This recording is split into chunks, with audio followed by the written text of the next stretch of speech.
G'day folks, Lone Mojo here, and in today's video I'm going to be talking about 7 Days to Die. And in this video series I'm going to be looking at 7 Days to Die. I'm going to be talking about what it is, why me and my friends can't stop playing it, and I'm going to give you some tips and tricks to get you started on your adventure. But in this video, I'm just going to be looking at the overview of what 7 Days to Die actually is. So in essence, 7 Days to Die is an open world survival crafting game with RPG elements. Currently it's still an alpha, and it's come a long way since I first played it 7 or so years ago.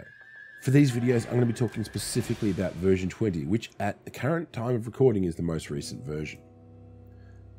So 7 Days to Die is set in a post-apocalyptic world, which covers multiple biomes including lush forests, desolate snowfields and scorching deserts. You're going to run around abandoned towns, looting just about everything that isn't nailed down, while dealing with the ever-present threat of zombies. With your pockets brimming with your newfound goods, you'll scamper back to the base you've constructed, where you'll use what you've found to craft food, weapons, crafting stations, and a bunch of other stuff. At the end of every in-game week, on the evening of the 7th day, you'll have to defend yourself against a horde of zombies that will come for you. These battles start out relatively small, but with each passing week, the horde will grow stronger. Your only chance at survival is to build a strong defendable position, throw in some traps and make sure that your ammunition supplies are sufficient. You did make some more ammo this week, right?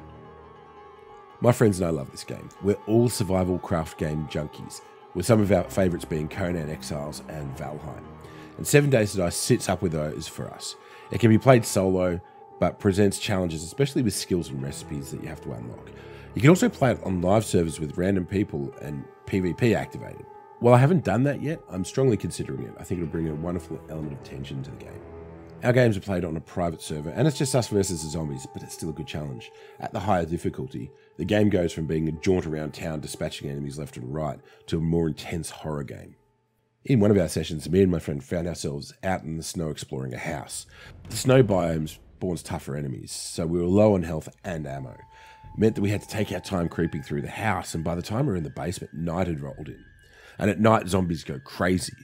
I can still vividly remember sitting at the bottom of the basement stairs with my gun and flashlight pointed at the upstairs door, all while a cacophony of zombies moaned and groaned above as they were literally tearing the place around trying to get to me. My hands are sweating after that one. And I think that's a good example of one of the reasons this game has landed so well for us. You end up telling your own stories of your own exploits. They become adventures. Remember that time we got stuck in the snow in the house? Or how about riding our motorbikes through that irradiated zone while being pursued by zombie vultures?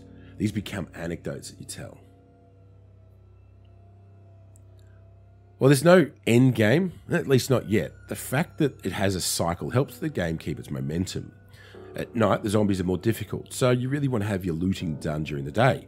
So you end up looting at daytime, dropping stuff off in a dump chest back at base, and then when night falls, you'll sort through your stuff, do your crafting, etc.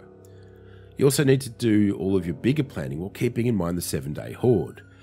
We recently decided we needed to craft a new outpost in the desert so we could secure some fuel. We spent the better part of a week driving over, building the base, setting up forges, workbenches, etc. However, our main base was a lot more defendable, so we wanted to be there for the horde attack. On the last day we drove back, however we didn't leave ourselves sufficient time to craft enough ammo. So that horde attack became frantic to say the least. Now hopefully this gives you a bit of an idea of what you can expect with 7 Days to Die.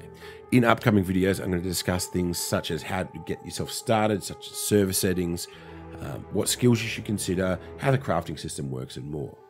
But until next time, take care.